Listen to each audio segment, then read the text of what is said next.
नमस्कार। इस ब्रीफिंग में शामिल होने के लिए आप सभी का धन्यवाद। जैसा कि आप सभी जानते हैं, 22 अप्रैल 2025 को लश्कर तैयबा से संबंधित पाकिस्तानी और पाकिस्तान प्रशिक्षित आतंकवादियों ने भारत में जम्मू और कश्मीर के पहलगाम में भारतीय पर्यटकों पर बर्बरतापूर्ण हमला किया। 25 भारतीयों और एक नेपाली नागरिक को कायरतापूर्ण मौत के घाट उतार दिया गया। मुंबई के 26 नवंबर 2008 के हमलों के बाद यह भारत में हुई किसी आतंकवादी हमले में मारे गए आम नागरिकों की संख्या की दृष्टि से सबसे गंभीर घटना है। पहलगाम का हमला अत्यधिक बर्बरतापूर्ण था, जिसमें वहां मौजूद लोगों को करीब से और उनके परिवारों के सामने सिर पर गोली मारी गई। हत्या के इस तरीके से परिवार के सदस्यों को जानबूझकर आघात पहुंचाया गया। साथ ही उन्हें ये नसीहत भी दी गई कि वे वापस जाकर इस संदेश को पहुंचा दें। ये हमला स्पष्ट रूप से जम्मू और कश्मीर में बहाल हो रही सामान्य स्थिति को बाधित करने के उद्देश्य से किया गया है। चूंकि पर्यटन फिर से अर्थव्यवस्था का मुख्य आधार बन रहा था, इस हमले का मुख्य उद्देश्य इसे प्रतिकूल रूप से प्रभावित करना था।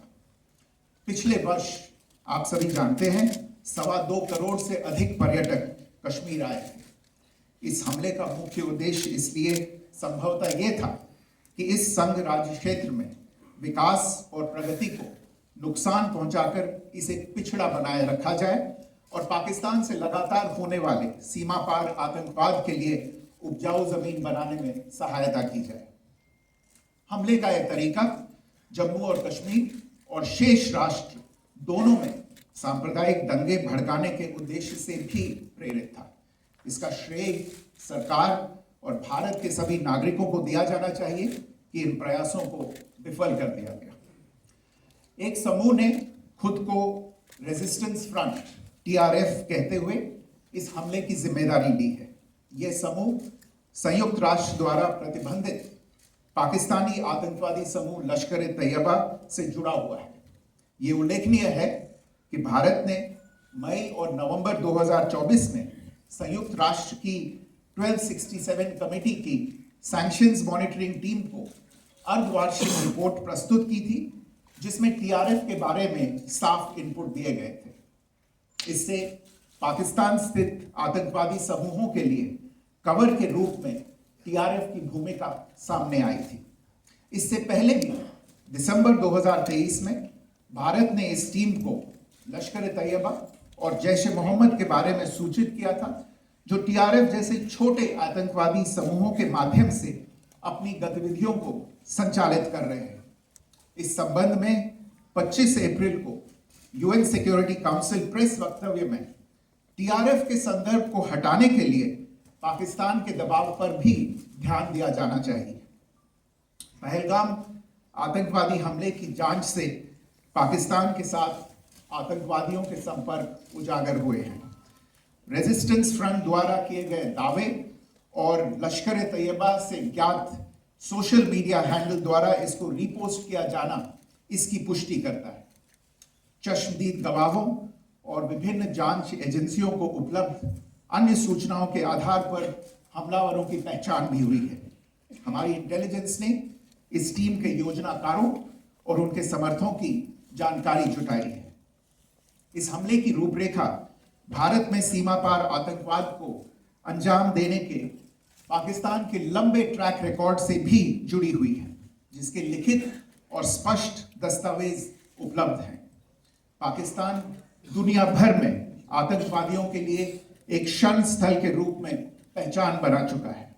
यहाँ अंतर्राष्ट्रीय स्तर पर प्रतिबंधित आतंकवादी सजा पाने से बचे रहते हैं।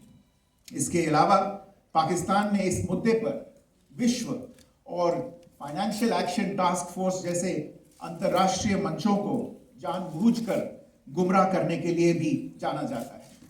साजिद मीर का मामला, जिसमें इस आतंकवादी को पाकिस्तान ने मृत घोषित कर दिया था और फिर अंतर्राष्ट्रीय दबाव के परिणाम स्वरूप वो जीवित पाया गया, इसका सबसे स्पष्ट उदाहरण है। ये स्वाभाविक है कि पहलगाम में हुए इस हमले से जम्मू और कश्मीर के साथ साथ भारत के अन्य भागों में भी आक्रोश देखा गया। हमलों के बाद भारत सरकार ने स्वाभाविक रूप से पाकिस्तान के साथ संबंधों को लेकर कुछ कदम उठाए। आप सभी उन निर्णयों से अवगत हैं जिसकी घोषणा 23 अप्रैल को की गई थी। तथापि यह आवश्यक समझा गया कि 22 अप्रैल के हमले के अपराधियों और उनके योजनाकारों को न्याय के कटघरे में लाया जाए। हमलों के एक पखवाड़े के बाद भी पाकिस्तान द्वारा अपने क्षेत्र या अपने नियंत्रण वाले क्षेत्रों में आतंकवादियों की इंफ्रास्ट्रक्चर के विरुद्ध कार्यवाही करने के लिए कोई स्पष्ट कदम नहीं उठाया गया है। उल्टे वो इनकार करने और आरोप लगाने में ही लिप्त रहा है। पाकिस्तान आधारित आतंकवादी मॉड्यूल्स पर हमारी खुफिया निगरानी ने संकेत दिया है कि भारत के विरुद्ध आगे भी हमले हो सकते हैं। अतः इनको रोकना और इनसे निपटना दोनों को बेहद आवश्यक समझा गया। आज सुबह, जैसा कि आपको ज्ञात होगा, भारत ने इस तरह के सीमा पार हमलों का जवाब देने और उन्हें रोकने तथा उनका प्रतिरोध करने के अपने अधिकार का प्रयोग किया है। ये कार्यवाही नपीतुली, नॉन एस्केलेटरी, आनुपातिक और जिम्मेदारीपूर्ण है। यह आतंकवाद की इंफ्रास्ट्रक्चर को समाप्त करने और भारत में भेजे जाने वाले संभावित आतंकवादियों को अक्षम बनाने पर केंद्रित है। आपको यह भी स्मरण होगा कि 25 अप्रैल 2025 को संयुक्त राष्ट्र सुरक्षा परिषद ने पहलगाम आतंकवादी हमले पर एक प्रेस वक्तव्य जारी किया था, जिसमें आतंकवाद के इस निंदनीय कार्य के अपराधियों, आयोजकों, फाइनेंसरों और प्रायोजकों को जवाबदेह ठहराने और उन्हें न्याय के दायरे में लाने की आवश्यकता पर जोर दिया गया था। भारत की आज की इस कार्रवाई को इसी संदर्भ में देखा जाना चाहिए। Good morning, thank you all for